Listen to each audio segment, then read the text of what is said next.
بسم اللہ الرحمن الرحیم۔ ناظرین السلام علیکم۔ آپ کی خدمت میں امجد گل ایک بار پھر حاضر ہے کچھ تازہ ترین خبروں کے ساتھ۔ ہمارے خطے میں مشرق وسطیٰ میں جو نئی ڈیولپمنٹس ہو رہی ہیں، جو نئی الائنمنٹس اور ری الائنمنٹس ہو رہی ہیں، اس کے حوالے سے کچھ بات کرنے کے لیے میں نے آج اس منتخب کیا ہے یہ ٹاپک۔ ناظرین، کل ہم نے سنا کہ متحدہ عرب امارات نے اسرائیل کو مکمل تسلیم کر لیا ہے، اور پریزیڈنٹ ڈونلڈ ٹرمپ نے بہت زیادہ خوشی کا اظہار کیا اپنے ٹویٹس کے ذریعے، اور معاہدہ بھی منظر عام پہ آ چکا ہے اسرائیل اور متحدہ عرب امارات کے درمیان، جس میں صرف ایک اچھی بات جو دیکھنے میں آ رہی ہے کہ یروشلم کے جو عبادت کے مقامات ہیں، عبادت گاہیں ہیں، وہ تمام مذاہب کے لیے کھول دی جائیں گی۔ اس کے علاوہ ہم مسلمانوں کو اس میں سے کچھ حاصل نہیں ہوا، اور جیسا کہ اللہ کے نبی صلی اللہ علیہ وآلہ وسلم کی حدیث تھی کہ ویل للعرب، تو عربوں کی تباہی کا آغاز ایک بار پھر سے ہو چکا ہے۔ ایک دفعہ سقوط بغداد ہوا جب ہلاکو خان کی فوجوں نے بغداد میں عرب جو تہذیب تھی اس کو بالکل دریائے فرات میں ڈبو دیا۔ اب یہ دوسری بار ایک دفعہ پھر سے اس کے جو یہ فیصلہ ہے، اس کے خطے پر اور پوری دنیا پر بہت دورس مضمرات اور اثرات مرتب ہوں گے۔ ناظرین، یہ بات بھی بعید از قیاس ہے کہ یہ جو معاہدہ ہوا ہے اس میں سعودی عرب کی حمایت اور آشیرواد اور رضامندی شامل نہ ہو، ایسا نہیں ہو سکتا، چونکہ متحدہ عرب امارات اور سعودی عرب کی جو خارجہ پالیسی ہے وہ بہت سالوں سے، گزشتہ کئی عشروں سے بالکل ایک دوسرے کے ساتھ نبتی ہے، ملی ہوئی ہے۔ لہٰذا اب یہ جو ابتدا ہوئی ہے تو آپ جلد ہی آپ دیکھیں گے کہ سعودی عرب بھی متحدہ عرب امارات کی کے نقش قدم پہ چلتے ہوئے اسرائیل کو تسلیم کر لے گا۔ تو اس کے جو مضمرات ہیں یا جو اس کے اثرات ہیں وہ عرب دنیا پہ کیا ہوں گے، اور ہمارے خطے پہ کیا ہوں گے، اور امریکہ کا اس میں کیا کردار ہے۔ تو ناظرین، پہلے ہم امریکہ کی بات کر لیتے ہیں۔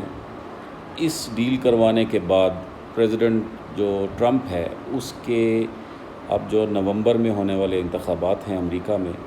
اس کی کامیابی کے امکانات بہت واضح اور روشن ہو گئے ہیں۔ انہوں نے ایک بہت بڑا معرکہ مارا ہے، اور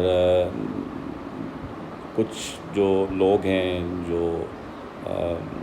گلوبل پلیئرز جن کو آپ کہتے ہیں، وہ ڈونلڈ ٹرمپ کو شاید امن کا نوبل انعام دینے کی بات کر رہے ہیں۔ شاید اگلی جو اب نوبل پیس پرائز کا اناؤنس ہوگا تو اس میں شاید آپ دیکھیں کہ اس میں ڈونلڈ ٹرمپ کا نام بھی شامل ہے ان لوگوں کے اندر، اور ہو سکتا ہے بہت زیادہ اس بات کے امکانات ہیں کہ اگلے 4 سال کے لیے بھی وائٹ ہاؤس میں ایک دفعہ پھر سے ریپبلکنز براجمان ہو جائیں، اور پریزیڈنٹ ڈونلڈ ٹرمپ جو ہے وہ آپ کو اوول آفس میں نظر آئے اگلے 4 سال۔ ایک چیز تو یہ ہے۔ دوسری طرف جو مڈل ایسٹ ہے یا یہ جو خطہ ہے، اس میں ہمیں اب آگے چل کے مزید بگاڑ اور مزید جو ہے وہ پولرائزیشن نظر آئے گی، چونکہ اس خطے میں 3 بڑے پلیئرز ہیں، ایران ہے، ترکی ہے، اور اس کے علاوہ سعودی عرب ہے۔ تو سعودی عرب نے تو اپنی لائن واضح کر دی ہے کہ وہ اسرائیل کے ساتھ جا رہے ہیں، اور ان کے بھی اس کے جو اسباب ہیں اس کے اوپر بھی ہم ابھی آتے ہیں، لیکن پہلے ہم یہ دیکھ لیتے ہیں کہ ایران کا اس کے اوپر رد عمل کیا ہوگا۔ ایران اس UAE کے اس فیصلے سے ایران بہت مضبوط ہوگا. ایران کے لیے ہمدردیاں پورے خطے میں بڑھیں گی اور فلسطینی جو جد و جہد آزادی ہے اس کی سربراہی اور کے لیے لوگ اب جو ہے وہ ایران کی طرف زیادہ دیکھنا شروع ہوں گے. اور اسی وجہ سے اب ایران اور سعودی عرب اور متحدہ عرب امارات اور وہ جو بلاک ہے، جو سعودی عرب بلاک ہے، ان کے درمیان کشیدگی میں بھی اضافہ دیکھنے میں آ سکتا ہے. بہت ممکن ہے کہ اس میں ہو. اور اسی طرح سے یمن کے اندر بھی جو کشیدگی ہے اور حالات ہیں وہ زیادہ خراب ہونے کے امکانات ہیں. اور اب ترکی کی بات کر لیتے ہیں. تو ترکی چونکہ اب حال ہی میں گزشتہ 6 مہینوں میں یا 1 سال میں یا پچھلے 1-2 سال سے جب سے رجب طیب ایردوان نے جو خلافت عثمانیہ کو ریوائیو کرنے کی کوششیں بظاہر شروع کی ہیں، اس کی وجہ سے سعودی عرب کی جو انسیکیورٹیز ہیں اور عرب خطے کی جو انسیکیورٹیز ہیں وہ بہت زیادہ بڑھ گئی ہیں. لہٰذا ایک سبب یہ بھی ہو سکتا ہے کہ یہ جو عرب بلاک ہے، سعودی عرب کا جو بلاک ہے، انہوں نے اپنے آپ کو اسرائیل اور امریکہ کے ساتھ الائن کر لیا ہو. تو ترکی کے ساتھ بھی ان ملکوں کی کشیدگی کے بڑھنے کے امکانات ہیں اور اضافہ ہو سکتا ہے کانفلکٹس کے اندر، جہاں جیسے شام، ملک شام میں، عراق کے اندر بھی کانفلکٹ میں اضافہ ہو سکتا ہے، جہاں سارے ہی پلیئرز موجود ہیں. اور ترکی نے بھی حال ہی میں کردستان موومنٹ کے خلاف کافی بڑے ایکشنز شروع کیے ہیں یہاں عراق کے اندر. لہٰذا اب جو حالات ہیں وہ مجھے کشیدگی کی طرف بڑھتے ہوئے محسوس ہو رہے ہیں. اس کے علاوہ جو پاکستان، اب ہم اپنے خطے کی طرف آ جاتے ہیں کہ ہندوستان، پاکستان اور عرب جو دنیا ہے مڈل ایسٹ میں، جس کی جیسے میں نے کہا کہ سربراہی سعودی عرب کرتا ہے، ان کے درمیان حالات اور ان کے درمیان جو تعلقات ہیں وہ کس نہج پر اور کس ڈگر پر چلیں گے. یہ فیصلہ جو ہے وہ، اس فیصلے سے یہ بھی کافی چیزیں جو ہے وہ اینالائز کی جا سکتی ہیں یا اس کے بارے میں کچھ تجزیہ کیا جا سکتا ہے.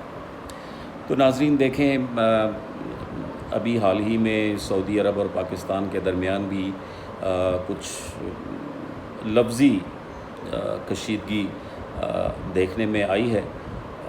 حالانکہ اس کو پاکستان کی طرف سے بھی اور سعودی عرب کی طرف سے بھی اس کو کم کرنے کی کوششیں اپنی جگہ پہ جاری ہیں. اور کل ہی جو DG ISPR ہیں جنرل بابر افتخار، انہوں نے ایک بہت طویل پریس کانفرنس کی ہے اور اس میں انہوں نے بہت واضح الفاظ میں یہ کہا ہے کہ سعودی عرب کے ساتھ جو ہمارے تعلقات ہیں وہ دیرینہ ہیں اور اس پر کوئی آنچ نہیں آنے دیں گے، حرمین شریفین پہ کوئی آنچ آنے نہیں دیں گے. لیکن یہ ایک ڈیمیج کنٹرول کی کوششیں تو ہو سکتی ہیں، مگر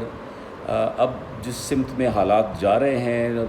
بالخصوص یہ UAE کے اسرائیل کو تسلیم کرنے کے بعد، اب حالات irreversible لگتے ہیں. بظاہر یہ نظر آتا ہے کہ یہ جو کشیدگی ہے یہ کچھ عرصے کے لیے، یا جو کشیدگی ہے تعلقات میں، یہ کچھ عرصے کے لیے تو شاید اس کو ابھی مزید بگڑنے سے روک لیا جائے، لیکن شاید یہ ایک irreversible پروسیس ہے اور یہ اب آگے مزید بڑھتا جائے گا. چونکہ پاکستان میں اسرائیل کے خلاف جو نفرت ہے اور فلسطینیوں کے ساتھ جو ہمدردی ہے وہ بہت زیادہ ہے. بے حد ایک جذباتی لگاؤ ہے پاکستانی قوم کو فلسطینیوں کے ساتھ. اس کی وجہ یہ بھی ہو سکتی ہے کہ ہمیں ان کی تکلیف اور پریشانی جو ہے اس کا بہت اچھی طرح سے اندازہ ہے، چونکہ پچھلے 72-73 سال سے ہم کشمیر کے اندر ایک جد و جہد آزادی کو ہم دیکھ رہے ہیں جو پروان چڑھی ہے، اور 3-4 نسلوں نے اس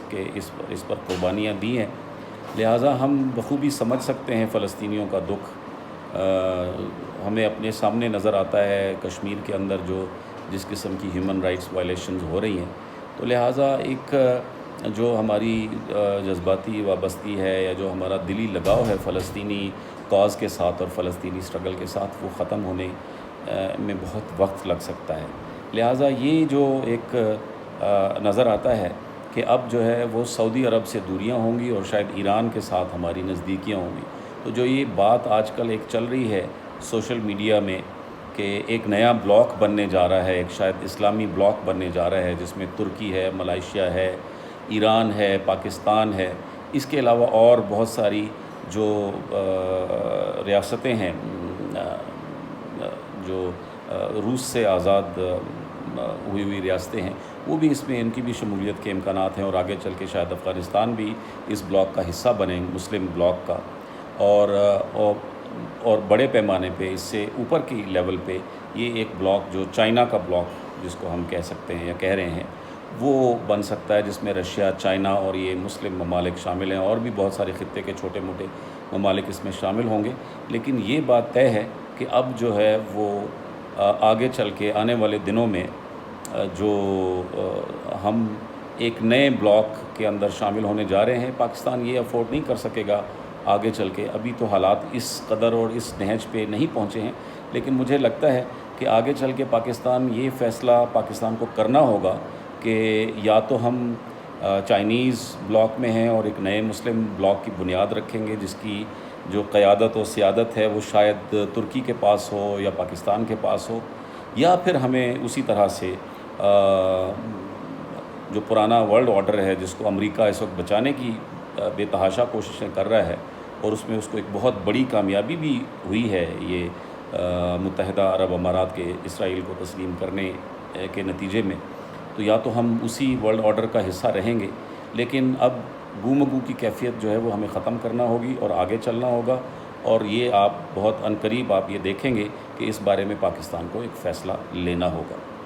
اللہ حافظ۔